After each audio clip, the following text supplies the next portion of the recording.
The year is 1868. The place is Aizu, in the freezing northern highlands of Japan. The air is thick with the acrid smell of modern gunpowder and the iron tang of blood. The age of the samurai is dying, not with a whisper, but with the thunder of imperial cannons shattering ancient stone walls. Through the smoke, a figure emerges. She does not carry the rifle of the modern soldier, but a naginata, a curved blade on a long lacquered pole, the weapon of her ancestors. Her name is Nakano Takeko. She is 21 years old. She leads a unit not of hardened male veterans, but of women, their hair cut short, their kimonos tied back with white sashes, the color of death, the color of mourning. They charge directly into the line of fire. It is a suicide run against modern technology. Takeko fights with the ferocity of a demon, cutting down 5 men before a bullet finds her chest. As she falls to the muddy earth, her vision fading, her final words are not a plea for help, but a terrifying command to her sister, "Cut off my head." She would rather be headless than let the enemy take her as a trophy. This is not the Japan of cherry blossoms and tea ceremonies. This is the Japan of the Onna-Bugeisha. To the Western observer, the history of Japan often appears exclusively male. We see the samurai, the shogun, the emperor. If women appear, they are often silhouetted behind paper screens, geishas in silk, silent wives pouring sake, figures of beauty and submission. But scratch the surface of the official records, and a different reality bleeds through. For centuries, there existed a class of female warriors who stood shoulder to shoulder with men. They were trained to kill, to command, and to die with a stoicism that terrified their enemies. They were not merely defending their homes in moments of desperation, they were aggressive combatants, political masterminds, and generals. To understand them, we must look back before the rigid laws of the Edo period silenced them. We must look to a time when the lines between history and mythology blur, to the very dawn of the Japanese Empire. Imagine the seas between Japan and Korea in the 3rd century. The waves are treacherous, dark, and cold. A massive fleet cuts through the fog. At the helm stands Empress Jingu.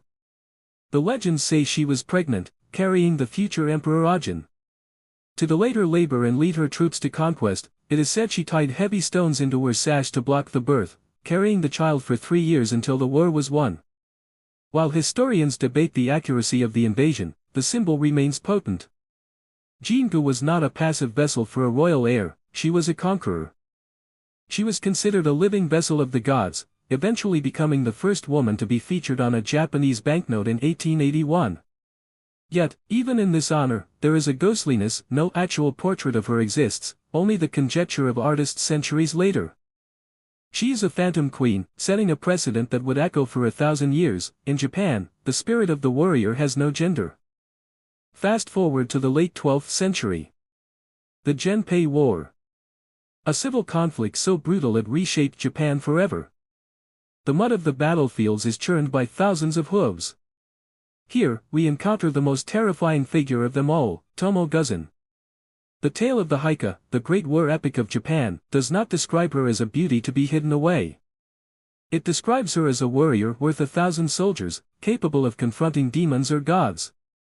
She possessed long black hair and fair skin, but she rode the wildest horses down the steepest slopes.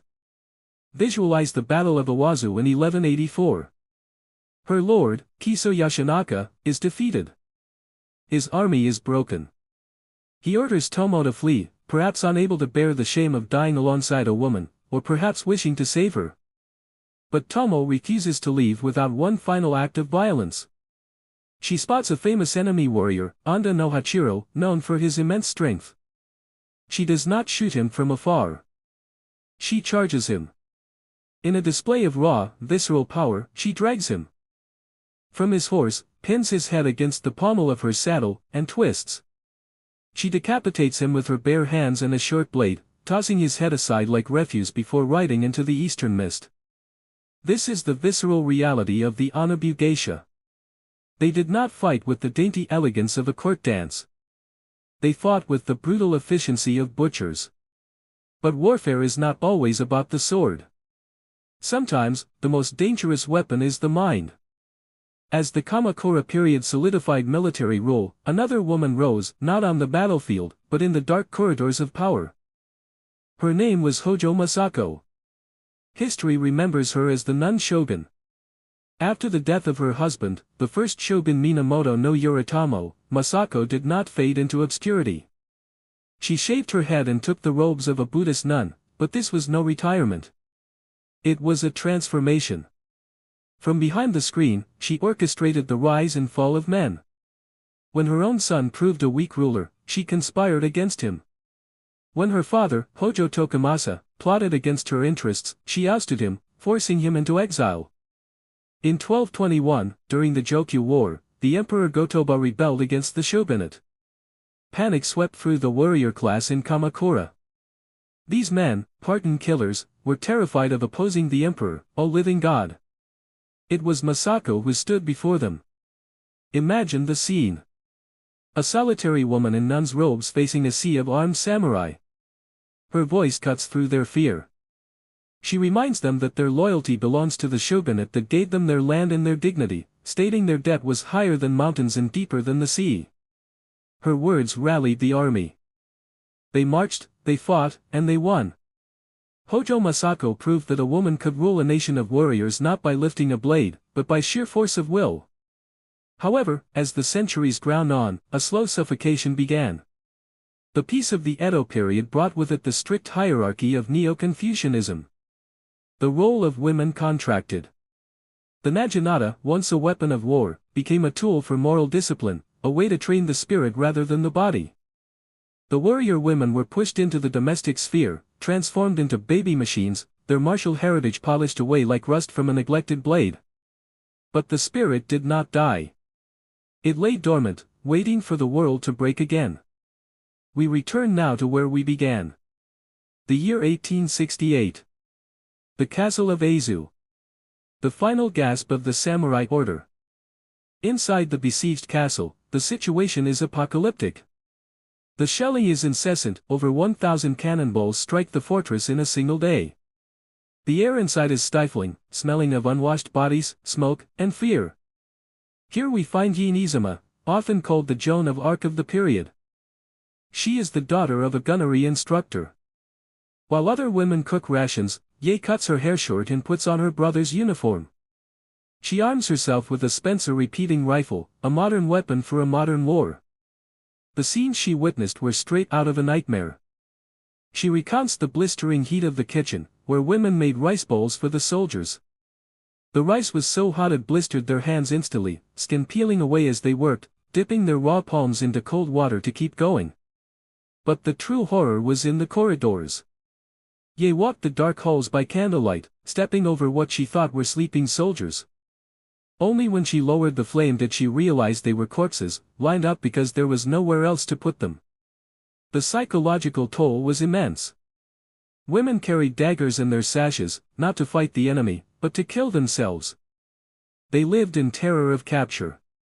Ye herself admits to a deeply human fear not of death, but of the indignity of dying while in the toilet, struck by a stray cannonball, an inglorious end for a warrior's daughter. The tragedy of Aizu is painted in the color white. Many women entered the castle wearing white kimonos, signifying their readiness for death. But some arrived with their white robes already stained red. They had killed their own daughters and mothers before entering the fortress, to save them from the shame of capture by the imperial army. It is a level of resolve that chills the blood, a choice between survival and honor, where honor won.